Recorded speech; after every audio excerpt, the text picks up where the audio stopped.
Okay, so let's start with the development.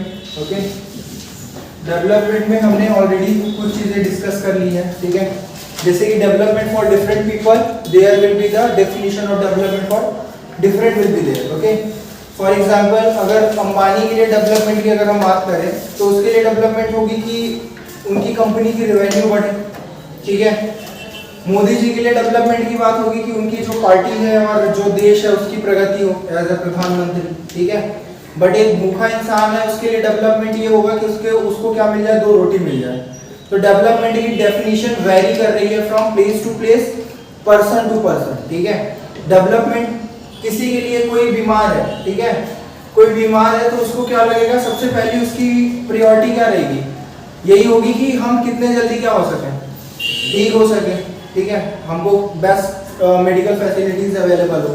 So that is development for different purpose. There will be the definition of development will be different. समझ में आ गई इतनी बातें. चलो कुछ points है जैसे कि comparing development of different countries and state.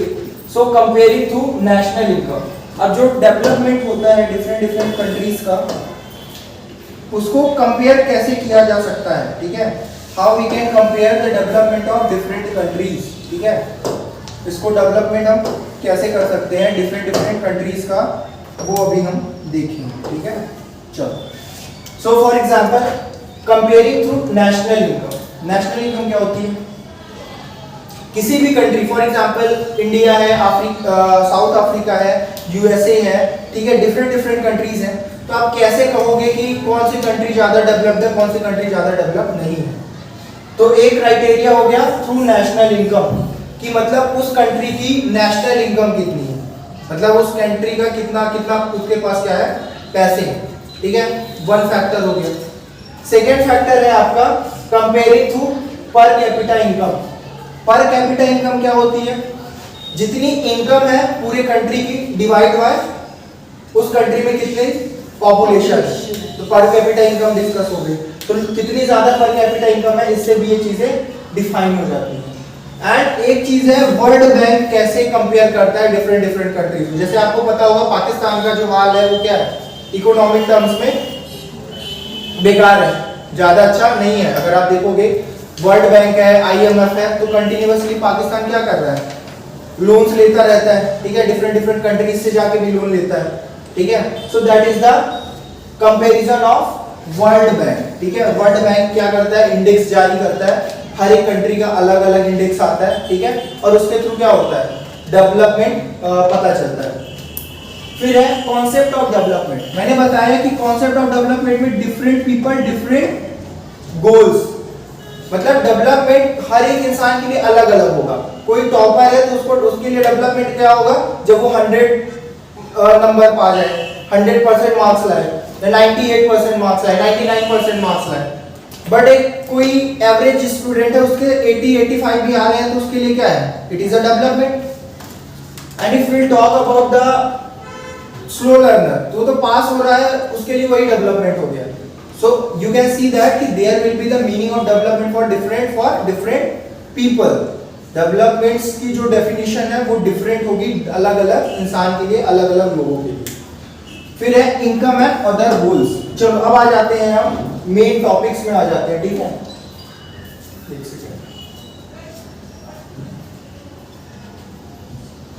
चलो यहां से आ जाते हैं.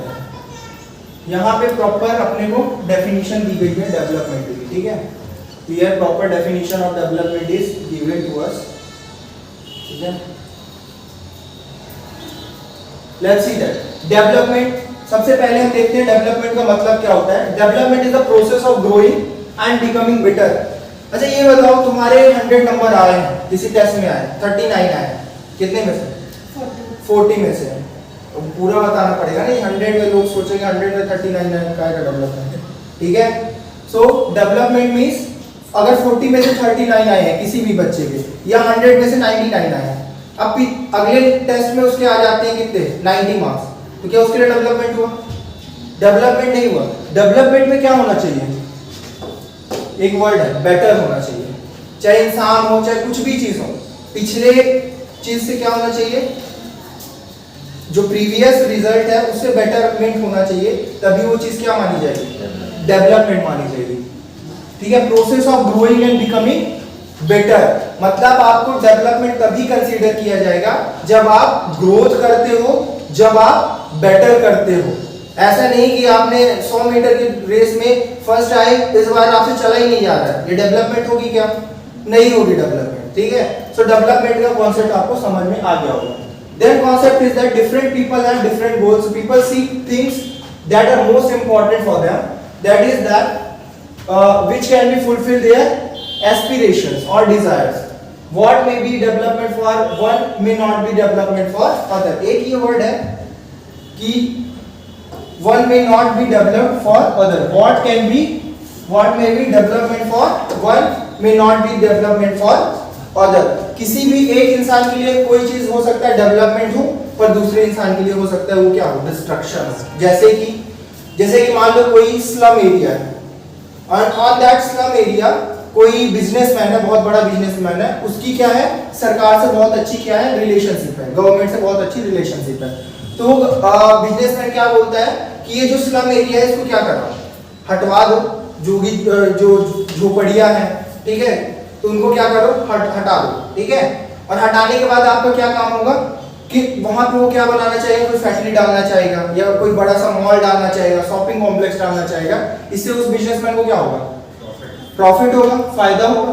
तो उसके लिए क्या है, डेवलपमेंट है। पर जो दूसरे लोग हैं जिनको वहां से क्या करना पड़ेगा, डिस्प्लेस करना पड़ेगा, शिफ्ट करना पड़ेगा, उनके लिए क्या डेवलपमेंट है, नहीं है। इसीलिए कहा जाता है कि one can be the development for anything, can be the development for one person, but that could be the development for destruction for another person। एक के लिए डेवलपमेंट हो सकता है, दूसरे के लिए ये चीज क्या हो सकती है, डिस्ट्रक्शन। तो ये चीजें हैं। ठीक है, अब हम आते हैं अगले उस पे,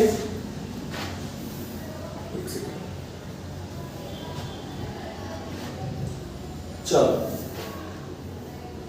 यही लिखा हुआ है यहाँ पे। ठीक है, फायदा नुकसान, जैसे इलेक्ट्रिसिटी फॉर टाउन पीपल, ठीक है, नुकसान है, ये सारी चीजें हैं। अब इनकम एंड अदर क्राइटेरिया जो सेकंड टॉपिक है उस पे देखते हैं। ठीक है,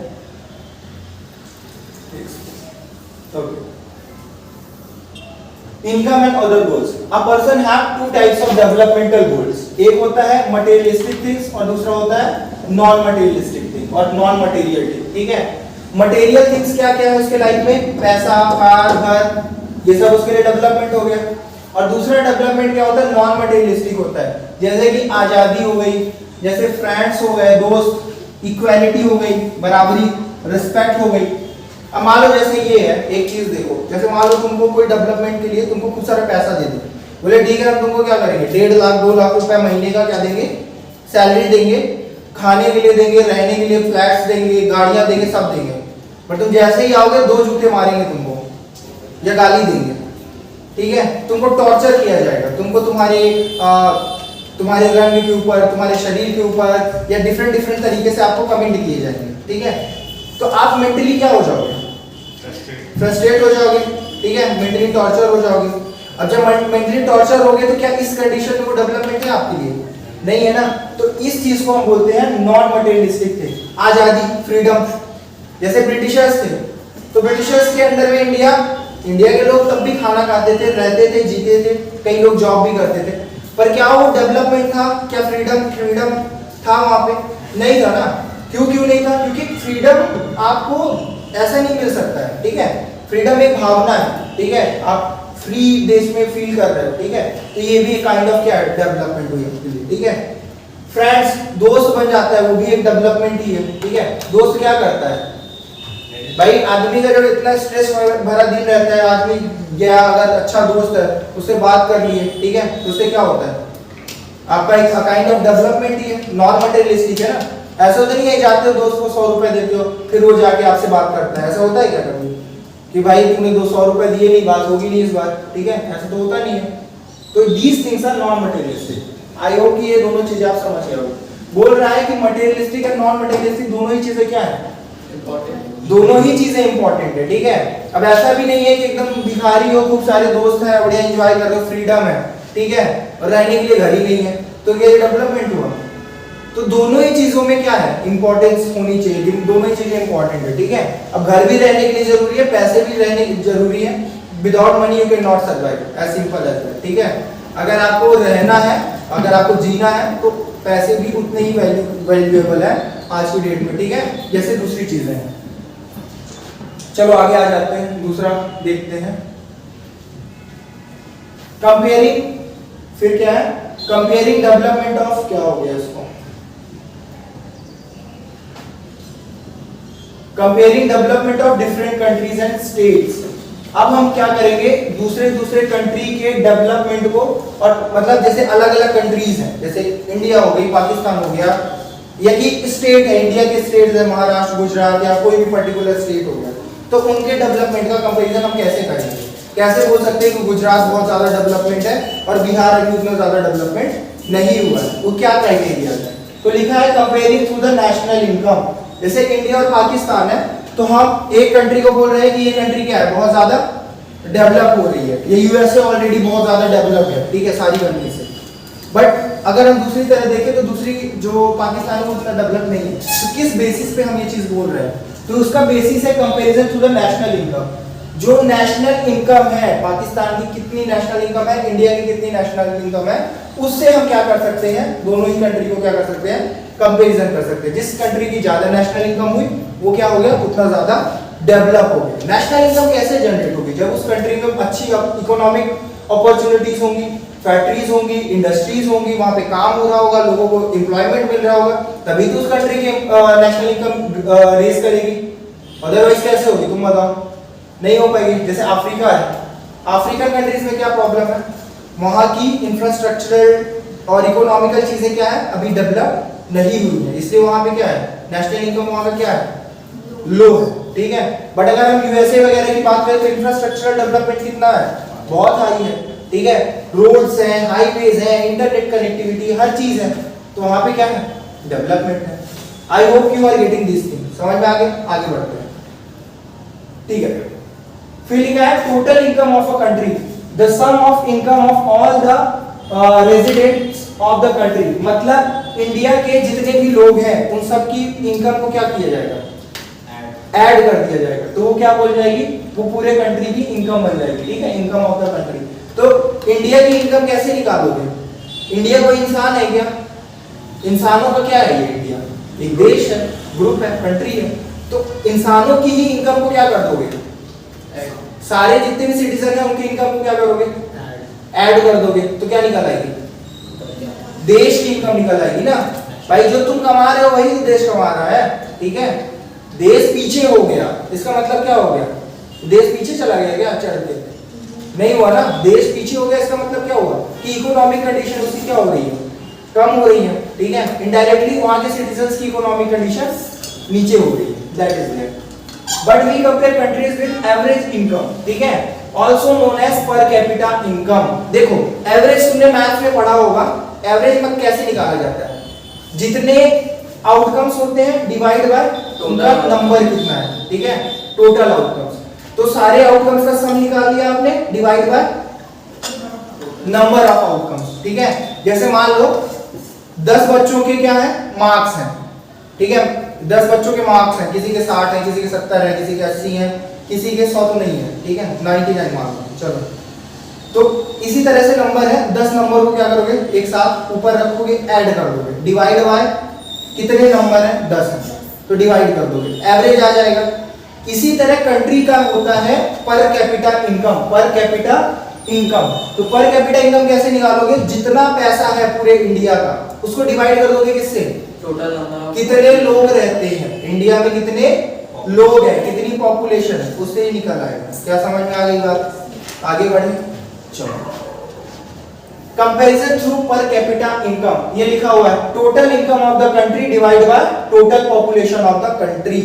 क्या समझ में आ गई बात, कि पूछा जाएगी एवरेज इनकम इंडिया की अच्छी है, बढ़ रही है, या पर कैपिटा इनकम इंडिया की क्या हो रही है, बढ़ रही है, तो इसका क्या मतलब हुआ कि एवरेज जो इंडिया की इनकम है वो क्या हो रही है, बढ़ रही है। क्या समझ में आ गई बात, तो ये भी एक बहुत अच्छा या बहुत बड़ा फैक्टर है किसी कंट्री के डेवलपमेंट को मेजर करते हुए, ठीक है। अब आ जाते हैं world bank compares country on the basis of their पर कैपिटा इनकम। अब पूछा जा सकता है कि वर्ल्ड बैंक, एक एमसीक्यू आ सकता है कि वर्ल्ड बैंक किसी भी कंट्री को किस बेसिस पे जज करता है कि वो डेवलप्ड है या डेवलप्ड नहीं है। तो उसका आंसर होगा by this per capita income. World Bank किस पे कंपेयर करता है? पर कैपिटा इनकम। किसी के टेस्ट में, आप लोगों में से किसी के टेस्ट में आया भी था, ये क्वेश्चन आया था, एमसीक्यू में आया था कि world bank measures the development of country on what basis, so that the answer would be per capita income। ठीक है, चलो देख लेते हैं। Countries with per capita income of इतने रुपए per annum and above in 2070s are called rich countries. ठीक है, 12,056 अगर डॉलर्स किसी के एनुअल कोई पर कैपिटा इनकम आ रही है किसी कंट्री की, तो कंट्री किस में कंसीडर की जाएगी? रिच कंट्री है। क्या बात समझ में आई? देखो होता क्या है कि डॉलर्स में ज्यादातर ट्रेड होते हैं, क्योंकि अमेरिका क्या है, वर्ल्ड की सबसे बड़ी इकोनॉमी है अभी। तो वो क्या करता है, हर एक जहां दूसरे कंट्रीज के साथ बिजनेस करता है तो किस में करता है? डॉलर्स में।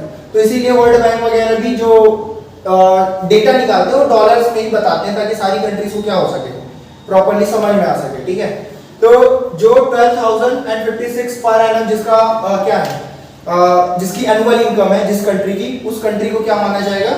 Rich country. दूसरा है 955 जिसकी डॉलर्स है, ये इससे कम है, 2017 की बात हो रही है, उसको लो इनकम कंट्री बताई जाएगी। और इंडिया का क्या है? इंडिया पर कैपिटा इनकम क्या है? 1820। तो ये इंडिया क्या है? Low middle income country. समझ रहे हो? यहाँ पे लिखा हुआ है 955 और less in 2017 as called low income country. क्या मतलब हुआ इसका लो इनकम कंट्री का? क्या? अच्छा एक चीज बताओ, इंडिया लो इनकम कंट्री में आ रहा है क्या? लो मिडिल में आएगा, मतलब लो तो है बट इतना भी लो नहीं है, लो मिडिल में है, मतलब इन बिटवीन, मिडिल में आ रहा है अभी भी इंडिया। ठीक है, अपने को रिच बनना है तो कितना लाना पड़ेगा? 12,056 पर एनम लाना पड़ेगा। इंडिया ला कितना रहा है, कितना एनुअल इनकम है इंडिया की? एवरेज 1820 है। और अगर मतलब लो कितना होगा? 955, तो इससे डबल है हम, फिर भी अच्छी कंडीशन में। ठीक है, फिर भी हम अच्छी कंडीशन में, मतलब इंडिया इतना भी गरीब नहीं है जितना फॉरेन कंट्रीज वगैरह, जैसे इंडियंस आते हैं ना, तो फॉरेन कंट्रीज क्या बोलते हैं वहां के लोग? Oh you come from India, poor country. ठीक है, तो वो जो टैग लगा हुआ है हमारे ऊपर पुअर कंट्री का, ठीक है, वो क्या है? धीरे धीरे हट रहा है। ठीक है, जब हमारे गूगल के सीईओ कौन होता है? एक इंडियन होता है। ठीक है, इंडियन ओरिजिन का आदमी होता है। ठीक है, जब डिफरेंट इंडियंस क्या होते हैं, एक लेवल पे पहुंच जाते हैं पढ़ लिख के, तब वो टैग जो है धीरे धीरे क्या हो जाता है? डाइल्यूट होने लगता है और धीरे धीरे वो टैग ही खत्म हो जाता है। क्या समझ में आ रही है बात? चलो आगे बढ़ते हैं। अब ये कुछ डेटा दिया हुआ है, जैसे चलो देख लेते हैं। Comparison to per capita income has its drawbacks. अब प्रॉब्लम यहाँ है कि पर कैपिटा इनकम से कंपेयर कर रहे हैं हम डिफरेंट कंट्रीज को, बट यहाँ पे भी क्या है? प्रॉब्लम है, ड्रॉबैक। ये भी एक्चुअल क्या है? मेजरमेंट का तरीका नहीं है। अब बोलोगे क्यों सर? वर्ल्ड बैंक भी बोल रहा है कि वो कंट्री अमीर है, ये कंट्री गरीब है, बट आप बोल रहे हो कि सर ये सही मेजरमेंट का तरीका नहीं है, एक्चुअल डेवलप्ड है कि नहीं है, ये नहीं निकल सकता, ये चीज है। तो इसका रीजन यही है। चलो मैं इसका रीजन आपको एक्सप्लेन करता हूँ। यहाँ पे होता क्या है, वही हमेशा की तरह एक एग्जांपल लेते हैं। मान लो टोटल कितने लोग हैं, फॉर एग्जांपल 100 रुपए है। ठीक है, किसी कंट्री का जो है फॉर एग्जांपल 100 रुपए है, किसी कंट्री की इनकम कितनी है? 100 रुपीज। अब 100 रुपीज है और टोटल उस कंट्री में लोग कितने हैं? लेट्स सपोज कि टोटल लोग हैं 10 लोग हैं और इनकी पूरी 10 की मिला के इनकम कितनी है? 100 रुपीज। ठीक है, अब मान लो इनमें से कोई सबसे ज्यादा रिच है। ठीक है, एक आदमी है जिसके पास इनकम कितनी है? 90 रुपीज, और बाकी के 9 लोग हैं, उनकी इनकम कितनी है? केवल 10 रुपए। ठीक है, समझ रहे हो? जब आप कैलकुलेट करोगे तो कैलकुलेट करने के बाद, ठीक है, 100 टोटल है, मतलब 90 प्लस 10 अपॉन 9 प्लस 1, ये कितना आएगा? 100 अपॉन 10 आएगा, एक से एक गया। एवरेज इनकम कितनी निकल रही है? 10 निकल रही है। तो कहने का मतलब ये है कि एवरेज इनकम भले ही 10-10 सबकी आ रही है, बट एक्चुअल में 10-10 सबके पास नहीं है। एक बंदे के पास 90 रुपए है और 9 लोगों के पास 10-10 रुपए है। तो क्या एक्चुअली पैमाना हुआ नापने का कि कौन सी कंट्री के लोग अमीर हैं या कौन से कंट्री के लोग गरीब हैं? भाई ये तो एवरेज कंट्री की इनकम निकली है ना, इंडिविजुअल की तो इनकम नहीं निकली है। समझ में आई बात? तो अगर क्वेश्चन पूछे कि although the World Bank designated the criteria for development as this average income, but it is not a complete information, or it does not give us complete information. Why? So you have to say that, you can give the example like that and you can write that कि भले ही average income जो है वो country की high आए, but जरूरी नहीं है कि हर एक इंसान के पास क्या हो, एवरेज इनकम के बराबर क्या हो, 10 से 10 रुपए पैसे ही है, तो ये जरूरी नहीं है। In this way you can show it and properly you will get the full out of full marks. समझ में आ गया बात? चलो, तो ये वही सिमिलर बेसिस पे क्या कंट्रीज का वो दिखाया गया, ठीक है, कि कौन सी कंट्री की क्या इनकम है और क्या एवरेज इनकम है, ये सारी चीजें। जैसे ये है कंट्री एक्स है, कंट्री वाई है, तो इसकी ये इनकम है, नीचे वाली ये कंट्री की ये इनकम है, ठीक है। Assume both countries have only 5%। चलो 5 लोग हैं मान लेते हैं, जैसे 1 2 3 4 5 लोग हैं, ठीक है। And we can see both country have average income और पर कैपिटा इनकम ऑफ कितना, 9,000 रुपीज। इसके पास भी 9,000, इसके पास भी 9,000। ये क्या है, पर कैपिटा इनकम है। अब ये मान लो वर्ल्ड बैंक ने बोला कि पर कैपिटा इनकम क्या है, हम जज करेंगे किसी कंट्री को किसके बेसिस पे, पर कैपिटा इनकम के बेसिस पे। पर मजेदार बात ये है कि दोनों ही कंट्री की पर कैपिटा इनकम क्या हो गई, सेम आ गई। अब कंपेयर करके दिखाओ, अब कैसे कंपेयर करोगे, तो आप देखोगे कि एक यहाँ पे सेकंड कंट्री जो कंट्री वाई है उसके पास क्या है, कितने कम है, एक फर्स्ट पर्सन के पास 500 500 500 500 और इसके पास कितने हैं, 43,000 रुपीज है। समझ रहे हो, मतलब एक ही बंदे के पास क्या है, बहुत सारा पैसा है, बाकियों के पास क्या है, बाकियों के पास मिला के 2,000 रुपए है, ठीक है। तो एवरेज इनकम क्या हुई, जो 9,000 भले ही है, बट आधे तो बेचारे गरीबी में मर रहे हैं ना। समझ में आ रही मेरी बात, अच्छे समझ में आ रही सबको। और ऊपर क्या है, ऊपर देख लो सबके पास क्या है, लगभग यूनिफॉर्म पैसे हैं, ठीक है। समझ रहे हो, सबके पास क्या है, यूनिफॉर्म पैसे हैं, ठीक है। तो इसकी भी तो ज्यादा अच्छी कंडीशन किसकी है, एक्स की है कि वाई की है, एक्स की ज्यादा अच्छी है ना, क्योंकि एक्स की इसलिए अच्छी है क्योंकि इसमें क्या हो रहा है, सबके पास लगभग यूनिफॉर्म पैसे हैं। समझ रहे हो, तो इसलिए बोला जाता है कि एवरेज इनकम सही तरीका नहीं है। चलो आगे बढ़ते हैं,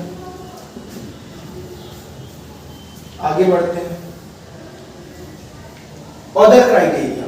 चलो हमने इनकम वगैरह की बात कर ली, अब दूसरे क्या क्या क्राइटेरिया है उनके बारे में भी देखते हैं, ठीक है।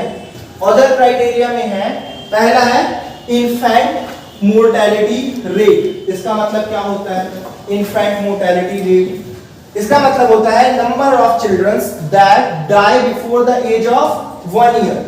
मतलब कोई बच्चा पैदा हुआ और 1 साल के पहले ही उसकी क्या हो गई, डेथ हो गई, ठीक है, किसी भी रीजन से, ठीक है। फॉर एग्जाम्पल अगर 1000 बच्चे पैदा हुए, कितने, 1000 बच्चे पैदा हुए, अभी 1000 बच्चों में से लेट सपोज 6 की किसी भी वजह से क्या हो जाती है, डेथ हो जाती है 1 साल। मतलब ये मान लो 1000 बच्चे हैं और एक सब कितने साल के हैं, 1 साल से छोटे हैं, इनमें से किसी 6 बच्चों की क्या हो जाती है, डेथ हो जाती है अनफॉर्चुनेटली किसी भी वजह से, ठीक है। तो ये 1000 का 6 जो आया है ये क्या है, इन्फेंट मोर्टेलिटी रेट है। तो ये जितना कम होगा किसी कंट्री का, वो कंट्री उतना ही ज्यादा क्या होगी, डेवलप्ड होगी। तो हम कह सकते हैं कि infant mortality rate is inversely proportional.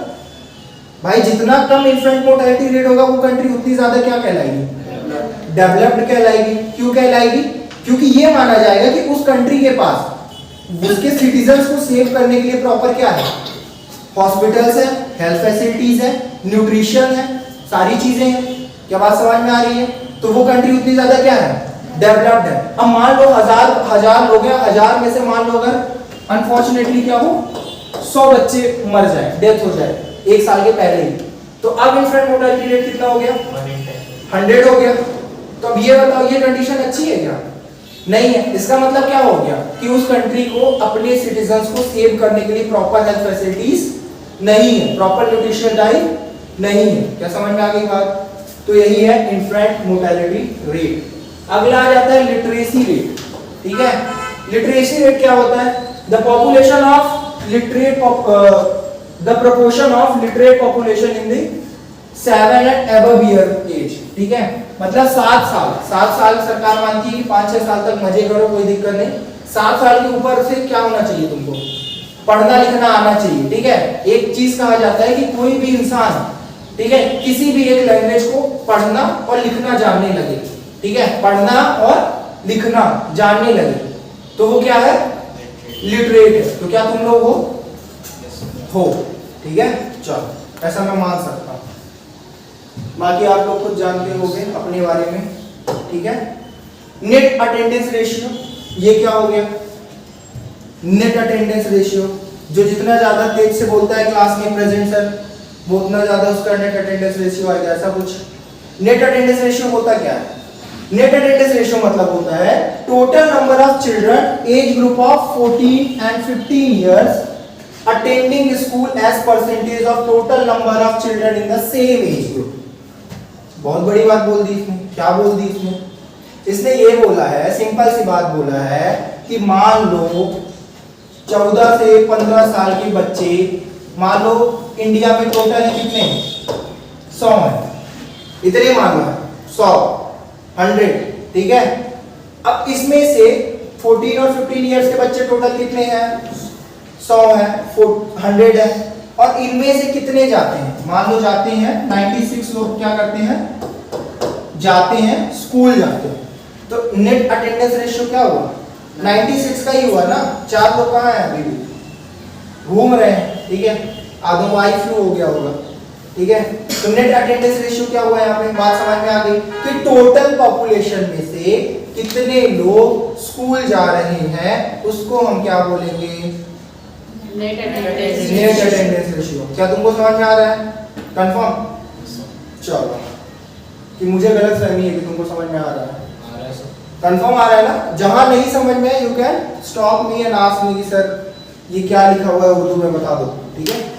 चलो आगे बढ़ते हैं, लाइफ एक्सपेक्टेंसी, ये क्या होती है लाइफ एक्सपेक्टेंसी, इसका मतलब ये होगा, अच्छा ये बताओ, जहां जिस कंट्री के लोग ज्यादा जिंदा रहते हैं, ज्यादा दिन तक जीते हैं, वो कंट्री ज्यादा डेवलप कहलाएगी कि वो कंट्री कहलाएगी जहां पे पैदा हुए, पढ़े लिखे, ठीक है, खाए पिए और टाटा बाय बाय गया, वो कंट्री ज्यादा डेवलप होगी, कौन सी होगी, सेकंड वाली सर, सेकंड वाली जो खाए पिए मर गए, नहीं मतलब खाए पिए नहीं, पढ़े लिखे भी तो आ रहे हैं उसमें, क्योंकि फिर अगर पढ़े लिखे तो फिर डेवलपमेंट करेंगे, इकोनॉमिक इकोनॉमी बढ़ाएंगे। बात तो ये भी सही है, ठीक है, बात सही है, बट प्रॉब्लम यहाँ पे ये है कि फिर तुम्हारे हेल्थ पे क्वेश्चन उठता है ना। तुमने पढ़ाया अपने सिटीजन्स को, लिखाया, खिलाया पिलाया, ठीक है, और क्या किया, उनको ग्रेजुएट किया, जॉब लगवाई, तो बेचारे 25 साल में 30 साल में मर जा रहे हैं, क्यों, क्योंकि तुम्हारा एनवायरनमेंट क्लीन नहीं है तुम्हारी कंट्री का, तुम्हारा हेल्थ इंफ्रास्ट्रक्चर अच्छा नहीं है, वो बीमार हो रहा है, पता चला उसको बुखार आ रही है, हॉस्पिटल ले जा रहे हैं, हॉस्पिटल ही नहीं है, डॉक्टर ही नहीं है, ठीक है, ऑक्सीजन ही अवेलेबल नहीं है, तो हेल्थ इंफ्रास्ट्रक्चर क्या हुआ, जीरो, ठीक है। तो उस कंट्री को ये माना जाएगा कि उस कंट्री के गवर्नमेंट के अंदर कैपेसिटी नहीं है कि वो अपने जो बच्चे हैं उनको क्या कर सके, अपने सिटीजन्स को क्या कर सके, फैसिलिटी प्रोवाइड कर सके। तो life expectancy is also what, it is also the criteria, ठीक है। जैसे कि average expected length of the life of a person at birth, मतलब जिंदा हो गया कोई इंसान और फिर कब मर रहा है, तो सारे जो कुछ मतलब जो पॉपुलेशन है उसका क्या निकालेंगे, एक एवरेज निकालेंगे कि लोग कितने साल में मर रहे हैं, ठीक है, या कितने साल तक जी रहे हैं, ठीक है। जैसे आपका एक होमवर्क है, ठीक है, आपका एक होमवर्क है, आपको पता करके लाना है कि इस दुनिया में सबसे अच्छा लाइफ एक्सपेक्टेंसी कौन सी कंट्री में है, ठीक है, पता करके लाना है। और दूसरा ये भी पता करना है कि सबसे कम लाइफ एक्सपेक्टेंसी किसका है, ठीक है, पाकिस्तान के अलावा, ठीक है, वहां का भी बम फूट सकता है, ठीक है, तो उसके अलावा। और तीसरी चीज ये भी पता करना है कि तुम्हारे इंडिया में लाइफ एक्सपेक्टेंसी कितनी है। तीनों चीजें आपको पता करके लानी है, कर लोगे, वेरी गुड। इंटरनेट चलता है घर पे, दौड़ता है, वेरी गुड। तो फिर इसके पता करके लाओगे। एक और चीज, बॉडी मास इंडेक्स BMI, देखो इससे क्वेश्चन आता है, एक बार थोड़ा सुन लेना, इसके बारे में अच्छे से सुन लो। BMI जो है इसको बोलते हैं बॉडी मास इंडेक्स। ये होता क्या है कि ये भी एक मेजरमेंट का तरीका है, क्राइटेरिया है। इसमें होता क्या है कि जो आपका वेट है इन केजी, इसको क्या किया जाता है, आपके हाइट से हाइट का स्क्वायर निकाल के आप डिवाइड कर देते हैं, ठीक है, समझ रहे हो। और हाइट किस में होनी चाहिए, मीटर्स में होनी चाहिए, ठीक है, हाइट किस में होनी चाहिए, मीटर्स में होनी चाहिए। अब BMI में 3 क्राइटेरियाज होते हैं। जैसे मान लो किसी का वेट ले लेते हैं, मान लो किसी का वेट है 100 किलो, ठीक है, जैसे अंबर का वेट ले लेते हैं, इसका मान लो 100 किलो है, ठीक है, वेरी गुड। अब अंबर का वेट है 100 किलो और अंबर है मान लो 10 मीटर का, 10 मीटर नहीं, ज्यादा ही हो गया, 20 मीटर, ठीक है, अच्छा 20 मीटर हो गया, ठीक है। मान लो अंबर है 2 मीटर का, ठीक है, 2 भी ज्यादा हो गया, चलो फिर भी 2 दे देते हैं, ठीक है।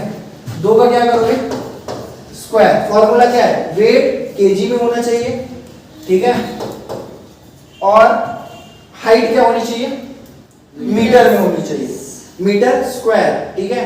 तो आपने 2 मीटर का मान लो ये था, तो 2 मीटर का स्क्वायर कर दोगे, ठीक है, 100 डिवाइड बाय 2 2 जा 4, ठीक है। अब जितना आएगा इसकी क्या हो जाएगी, वो BMI आ जाएगी, ठीक है, ये क्या आ जाएगी, BMI। जैसे 25 क्या हो गई, 25 क्या हो गई इसकी BMI। अब तुम देखोगे कि ये क्या है, ये नॉर्मल है कि ज्यादा ही वेट है इसका, या एकदम से न्यूट्रिशन इसको डाइट मिला ही नहीं है। तो वो देखने के लिए क्या करेंगे, हम यहाँ पे आ जाएंगे। तो ये क्या है, ये ओवरवेट है। आओ हम इधर आ जाओ, ओवरवेट आ जाओ, कैमरा मत हिलाना हमारा, एक्स्ट्रा वेट। आओ कैमरे में देख के बताओ तुम क्या हो, क्या हो, 25 क्या है ये, किस कैटेगरी का, नॉर्मल है, ओवरवेट, तुम ओवरवेट हो, देख लो कैमरे में, बताओ ये ओवरवेट है कि नहीं, जाओ, गुड, पीछे वाला वेरी मच बोल रहा है। चलो समझ में आ गया बात। तो एक क्वेश्चन इससे आता है, या तो MCQ में डायरेक्ट दे देगा, 3 नंबर का दे देगा, बोल देगा कि एक लड़का है, वो बोल रहा है कि उसका BMI है 27 और उसकी हाइट है 1.5 मीटर। तो आप निकालिए कि उसका वेट कितना होगा, ऐसा आ सकता है। मतलब इन तीनों में से 2 चीजें दे देगी, तीसरा आपको निकालना पड़ेगा। सिंपल 5वीं क्लास वाला मैथ्स निकाल लोगे, पर उसको निकालने के लिए ये चीज पता होनी चाहिए कि BMI का फॉर्मूला होता है वेट डिवाइड बाय हाइट का स्क्वायर। क्या हम लोग कर लेंगे, उम्मीद है, वेरी गुड। तुम लोग देश का क्या हो, भविष्य हो, फ्यूचर हो।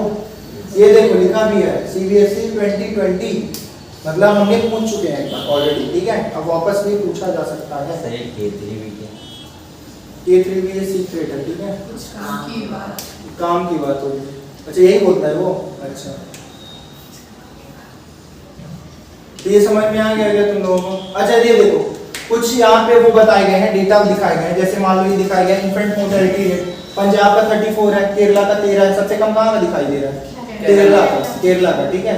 बिहार का कितना है, 48, मतलब 1000 बच्चे पैदा होते हैं और 48 बेचारों की डेथ हो जाती है, ठीक है। या तो हॉस्पिटल नहीं है, वैक्सीन नहीं प्रोवाइड हो रहा है, उनको न्यूट्रिशन डाइट नहीं प्रोवाइड हो रही है, ठीक है। लिटरेसी रेट देखो सबसे अच्छा किसका है, बिहार का नहीं है, केरला का है, ठीक है। 2001 का ये 2011 में बढ़ गया है, केरला 93% हो गया, 96 और 97। देखो बिहार का कितना ड्रास्टिक बढ़ रहा है, धीरे धीरे बिहार भी डेवलप कर रहा है, ठीक है। फालतू में लोग उसका क्या करते हैं, बदनाम करते हैं, ठीक है। बिहार भी धीरे धीरे बढ़ रहा है, तुमने हल्के मत लेना।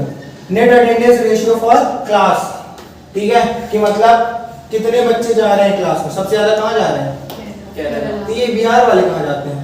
अच्छा ये 95 का है, सॉरी अभी का डेटा फिर चेंज हो गया, ठीक है, फिर हल्के में ले लिया तुमने। फिर पर कैपिटा इनकम देखते हैं, सबसे ज्यादा इनकम लोगों के पास कहाँ है, ये भी सबसे ज्यादा कहाँ पे है, पंजाब। कहाँ पंजाब, अच्छा 60,000 है, ठीक है, समझ रहे हो। तो ये ठीक है, 60,746 आ रही है पंजाब की, फिर केरला की, बिहार वालों की फिर कम हो गई, ठीक है। तो ये डेटा हमको शो करते हैं कि अभी भी वहां पे क्या है, इंफ्रास्ट्रक्चर डेवलपमेंट नहीं है।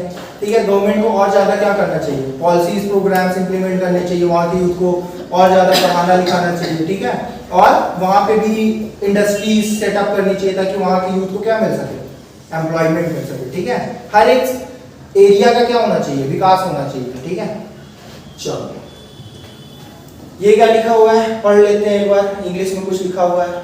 In comparison of per capita income of state, Punjab would be considered most developed and Bihar least developed. ठीक है, but if we observe Kerala is a better place to live because it has low, क्या हो गया इसको, infant mortality rate. This shows beside income all other goals are equally important. इसका मतलब हुआ कि भले ही पंजाब में क्या है, पर कैपिटा इनकम क्या है, बहुत ज्यादा है, बट अगर हम कंपेयर करें तीनों स्टेट्स का तो फिर भी केरला में भले ही थोड़ा सा कम है पैसा, बट क्या है, इन्फेंट मोर्टेलिटी रेट बहुत कम है, मतलब हेल्थ सेक्टर बहुत अच्छा है, एजुकेशन सेक्टर भी बहुत अच्छा है, और पैसे थोड़े से कम है, वो कंसीडर किया जा सकता है। तो बेस्ट प्लेस कहाँ है रहने के लिए, केरला। तो इसी तरह तुमको इमेजिनरी दे देगा, डेटा दे देगा और बोलेगा ABC दे देगा और बोलेगा इसमें से तुम बताओ कि तुमको कहाँ पे सबसे अच्छा रहने वाला एरिया होगा। ठीक है, तो इंदौर वाले तो बोलेंगे इंदौर ही रहेंगे, ऑप्शन भी नहीं रहेगा। ठीक है, बोलेंगे पोहा नहीं मिलता दूसरी जगह। चलो एक और है पब्लिक फैसिलिटीज।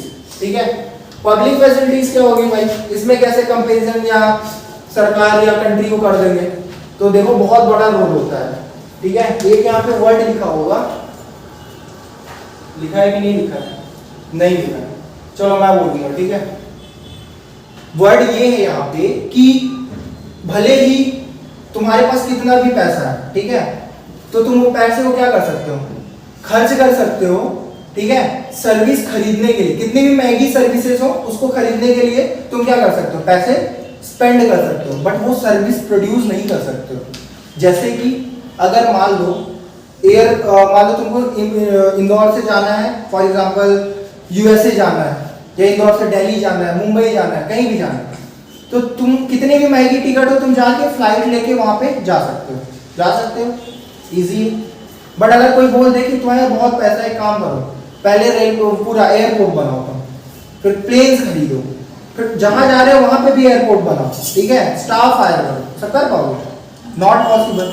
तो यहाँ पे किसका रोल प्ले होता है, गवर्नमेंट का। इसी को क्या बोलते हैं, पब्लिक फैसिलिटीज। ठीक है, इसका मतलब ये होगा कि तुम्हारे पास बहुत सारे पैसे हैं तो तुम क्या कर सकते हो, फैसिलिटीज को खरीद सकते हो, लेकिन उन फैसिलिटीज को बना नहीं सकते हो। ठीक है, अब जैसे पूरी इंडिया में रोड है तो आप फरारी खरीद लो, ट्रेन खरीद लो, जो भी खरीदना खरीद लो। ठीक है, ट्रेन क्या ही खरीदोगे, ठीक है, ट्रेन नहीं खरीदोगे, फरारी खरीद सकते हो। ठीक है, बट रोड पूरे इंडिया में नहीं बना सकते तुम। ठीक है, सो दैट इज देयर। क्या समझ में आ गया कि money in your pocket can not buy all the goods and services that you may need to live. For example pollution free environment, बने रहो अंबानी, ठीक है, एंटीरिया के अंदर पैक रहो, ठीक है, वहां पे अच्छा लगेगा तुमको। जैसे ही बाहर निकलोगे, मुंडी निकालोगे तो क्या होगा, पोल्यूशन खरीद लो, पोल्यूशन फ्री एनवायरनमेंट खरीद लोगे, नॉट पॉसिबल। ठीक है, दूसरा क्या है, प्रोटेक्शन फ्रॉम डिसीज, बने रहो अंबानी, मोदी, ठीक है, या कोई भी एग्जांपल ले लो बिजनेसमैन का, ठीक है, कितने भी जेड प्लस सिक्योरिटी में रहो, कोरोना आ गया, बच के दिखाओ, बच लोगे, पैसे हैं, दिखा दोगे कि देखो बैंक अकाउंट है, आना नहीं हमारे पास, कोरोना हो गया, ऐसा नॉट पॉसिबल।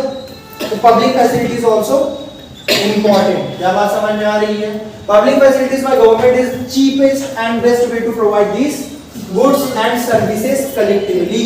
इसका मतलब ये होता है कि जो पब्लिक फैसिलिटीज ही ऐसी फैसिलिटीज है जो क्या है, मतलब गवर्नमेंट प्रोवाइड करती है। गवर्नमेंट, अच्छा ये बताओ, गवर्नमेंट जो काम करवाती है, रोड्स बनवाना, रेलवेज बनवाना, तो इसलिए बनवाती है कि बहुत सारा पैसा आएगा, माला माल हो जाएगी गवर्नमेंट, इसलिए बनवाती है क्या, किस लिए बनवाती है, वेलफेयर ऑफ पीपल, ठीक है, वेलफेयर ऑफ कंट्री। ठीक है, कभी भी गवर्नमेंट प्रॉफिट के लिए कोई काम नहीं करवाती है, ठीक है, वो वेलफेयर के लिए करवाती है, ये बात जानो।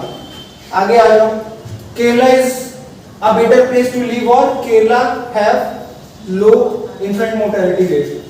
ये कहां से आ गया अचानक से, चलो कोई बात नहीं। It has better public distribution system. अच्छा पूछ रहा है कि जो केरला है, अगर पूछा जाए तुमसे कि केरला क्यों अच्छा है रहने के लिए या क्या रहने के हिसाब से, तो उसके कुछ फीचर्स हैं जैसे कि पब्लिक डिस्ट्रीब्यूशन सिस्टम जिसको बोलते हैं पीडीएस। मैंने 9th क्लास में भी तुमने पढ़ा होगा पीडीएस के बारे में। पीडीएस मतलब होता है पब्लिक डिस्ट्रीब्यूशन सिस्टम। गवर्नमेंट की राशन की शॉप्स होती हैं, सस्ते में वहां पे क्या मिलता है, राशन मिलता है गरीबों को, ठीक है, ग्रोसरीज मिलती है, ठीक है। जैसे बहुत सारे कार्ड, जैसे राशन कार्ड बनता है, डिफरेंट डिफरेंट कलर्स का बनता है, ठीक है। 9th क्लास में आपने इसको डिटेल में पढ़ा होगा, ठीक है। तो चलो अभी एक काम करते हैं, इतना ही करते हैं, थोड़ा बहुत बचा है, थोड़ा बहुत क्या, थोड़ा ही से बचा है, चलो चलो निपटाएंगे। 2 लाइन बचा है, उसको अगले दिन थोड़ा पोस्टपोन होगा।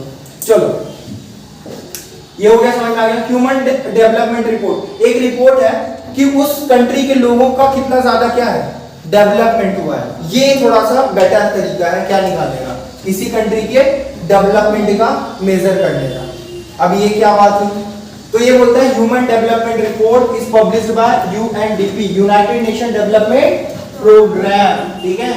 United Nations Development Programme UNDP ये एक ऑर्गेनाइजेशन है और ये एक रिपोर्ट जारी करता है, इंडेक्स जारी करता है, जिसको हम बोलते हैं ह्यूमन डेवलपमेंट रिपोर्ट, ठीक है। तो इसमें क्या होता है, इसमें 3 क्राइटेरिया है, ठीक है। ये जो है यूएनडीपी है ना, ये तुम्हारे इंडिया आएगा, फ्लाइट में बढ़िया बैठ के इसके मेंबर्स आएंगे और 3 क्राइटेरिया देखेंगे कि तुम कितने डेवलप हो, कितने डेवलप नहीं हो, ठीक है। तो सबसे पहला क्राइटेरिया देखेंगे पर कैपिटा इनकम। ऐसा नहीं कि पर कैपिटा इनकम ऐसा बैठ गए, लैपटॉप खोला, कैलकुलेट किया कितना पैसा है इंडिया के पास, बहुत सारा है, डालो, कितनी पॉपुलेशन इतनी है, निकाल दो, हाँ ये कंट्री बहुत डेवलप है, ऐसा होता है क्या, नहीं। ये एक क्राइटेरिया है। दूसरा क्राइटेरिया लाइफ एक्सपेक्टेंसी, बोलेंगे तुम्हारे कंट्री में कितने लोग जीते हैं, कितने दिन तक जिएंगे, ठीक है, वो भी देखा जाएगा, सेकेंड क्राइटेरिया। और थर्ड क्राइटेरिया क्या देखा जाएगा, लिटरेसी रिलेट और इनरोलमेंट रेशियो। बताया था ना 14 साल की एज में कितने बच्चे क्या होते हैं, इनरोल करते हैं, स्कूल जाते हैं, वो वहां का क्या है, नेट अटेंडेंस रेशियो है वहां का, ठीक है, एनरोलमेंट रेशियो है। तो ये तीनों ही चीजें कौन देखेगा, UNDP, United Nations Development Programme, एक बॉडी, एक प्रोग्राम लॉन्च किया गया जिसके थ्रू हमको दिखाया जाएगा, इंडेक्स जारी किया जाएगा, रिपोर्ट जारी की जाएगी जिसको बोलते हैं ह्यूमन डेवलपमेंट रिपोर्ट। एक और होमवर्क है, इसमें सबसे टॉप में कौन है, कौन सी कंट्री लिख के लाना है, ठीक है। सबसे नीचे कौन सी कंट्री है पता करके लाना है। इंडिया कौन से नंबर में है ये भी क्या करोगे, पता करोगे। और एक और कंट्री का कर लेना पता, किसका करोगे, पाकिस्तान कर लेना, ठीक है। पता करके आना कि ह्यूमन डेवलपमेंट रिपोर्ट में क्या रैंक है पाकिस्तान की, ठीक है, उसको नहीं भूल सकते हम, है ना, लास्ट में ही है, लास्ट में, उससे भी मैं अलग जाना कंट्री है, ठीक है। अभी तो अफ्रीकन कंट्रीज में जाओगे बहुत अनस्टेबिलिटी है वहाँ पे, ठीक है, वहाँ पे आर्मी का रूल है, बॉम्ब गिर रहे हैं, सोमालिया वगैरह जा ही नहीं सकता आर्मी, समझ लो, बहुत बेकार क्राइसिस है वहाँ पे। Some countries in the Middle East are rich countries but they have bad education, health status, ठीक है, और so they are not considered a developed country. India's SDR rank is 130, समझ रहे हो, 193 कंट्रीज है, 130 नंबर पे है इंडिया तुम्हारा। और श्रीलंका का क्या है 76, देखो श्रीलंका तुमसे ज्यादा अच्छा है, पुराना डेटा, ठीक है, पुराना डेटा तो तुम नया लेके आओ, समझ रहे हो, अपने से मत बना के लाना, ठीक है, साइट पे जाके देखो, पता है इंडिया को आगे लाने के लिए तुम अपना खुद बना लो डेटा। फिर है sustainability of development, last topic, इसको निपटा देते हैं, बस रुक जाओ। Development should tech space but without harming the environment, 100 बार बताया है कि वह क्या होता है सस्टेनेबल डेवलपमेंट। सस्टेनेबल डेवलपमेंट होता है कि डेवलपमेंट आपको करना है बट एनवायरनमेंट का डैमेज नहीं होना चाहिए, या वो भी तुम एकदम मिनिमाइज हो, ठीक है, समझ में आ गया। चलो तो ये है एक्सेसिव माइनिंग, देखो इसमें जो एग्जांपल्स है, जैसे देखो लिखा है कि ground water is under serious threat of overuse. Ground water क्या है, जो जमीन के अंदर पानी पाया जाता है, जिसको बोरिंग से, बोरवेल से आप निकालते हो, तो उसका क्या है, वो क्या हो रहा है, कंटिन्यूअसली आप एक्सप्लॉइट कर रहे हो, ठीक है, गाड़ियां धो रहे हो, एक्सेसिव इरिगेशन कर रहे हो, वेस्ट कर रहे हो पानी, ठीक है, तो क्या ये सस्टेनेबल डेवलपमेंट है, नहीं, ठीक है। Excessive mining of iron, gold, silver, ठीक है, coal and extraction of crude oil leads to the depletion of the stock of these resources. Smoke and other poisonous gases being released from factories led to the environmental pollution. समझ में आया? Continuous mining कर रहे हो, iron निकाल रहे हो, gold निकाल रहे हो, डायमंड निकाल रहे हो, इससे क्या हो रहा है? जरूरी है निकालना, बट इससे क्या हो रहा है? एक्सेसिव नहीं निकालना चाहिए, ठीक है? गांधी जी का कोट है कि we have everything for our needs but we have very little for our greed. हमारे जरूरत के लिए इस दुनिया में क्या है? बहुत सारी चीजें हैं, ठीक है, सफिशिएंट है, बट हमारी ग्रीड के लिए एक भी चीज नहीं है, ठीक है? अगर देखा जाए एक भी पर्सन है और अगर वो ग्रीडी है तो पूरी दुनिया उसके लिए कम पड़ जाएगी, ठीक है? So we have everything for our need but very less for our greed, ठीक है? आगे आ जाओ. Problems of water and air pollution are affecting the living of people. ये कैसे लिखा है? लाइफ होना चाहिए ना, life of the people and will affect lifes of future generation also. तो पानी की प्रॉब्लम, एयर प्रॉब्लम, ये सब क्या कर रही है? लोगों की लाइफ को अफेक्ट कर रही है और जो अपकमिंग जनरेशन है उसकी भी क्या करेगी? अफेक्ट करेगी, उनकी भी लाइफ एक्सपेक्टेंसी कम होती जाएगी. So this was the today's chapter under globalisation practically organising. ठीक है. चलो, ये कुछ प्रीवियस ईयर क्वेश्चन पेपर है, पीडीएफ आपको भेज दी जाएगी या आप खुद भी ले सकते हो, ठीक है? एक्सप्लेनेशन करना मेरा काम था और क्वेश्चन आंसर कैसे लिखा जाना चाहिए ताकि आप बोर्ड में एग्जाम ज्यादा पा सको, ठीक है? डन.